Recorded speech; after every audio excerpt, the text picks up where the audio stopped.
سلامونه دوستانو په دې هیله چې ټول به راته روغ او جوړ یاست. په لومړي سر کې د ټولو افغانانو ته مبارک وي. افغان ابدالیانو وکولای شول چې په دویمه تمریناتي شلاوریزه لوبه کې د عمان الف لوبډلې ته په 6 منډو په توپیر ستره ماته ورکړه. افغان ابدالیانو نن یو ځل بیا د لوبې ټاس وګټئ چې په خپله د توپونې پرېکړه وکړله. په ټاکل شویو شلو اورونو کې د 6 لوبغاړو په سوځېدو سره 190 منډې جوړې کړې چې د عمان لوبډلې ته د 191 منډو ستر هدف کېښوی. افغان ابدالیانو نن ډېره زبردست بهترینه لوبه ترسره کړله. هغه که توپ اچونه وه که توپونه وه، په دواړو برخو کې ډېره زبردسته لوبه وکړله.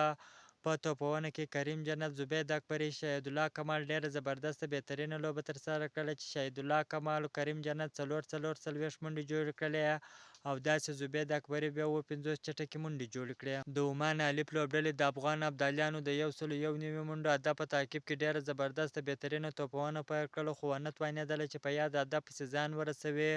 په پوره 60 اورونو کې د 6 لوبغاړو په سوځېدو سره 184 منډې جوړې کړې چې په 6 منډو په توپیر د افغان ابدالیانو څخه ماته وخوړله. په دغه لوبه کې افغان ابدالیانو ډېره زبردسته بهترینه توپ اچونه هم ترسره کړله. علامه محمد غضنفر، فریدون داودزی، کریم جنت ډېره بهترینه توپ اچونه ترسره کړله.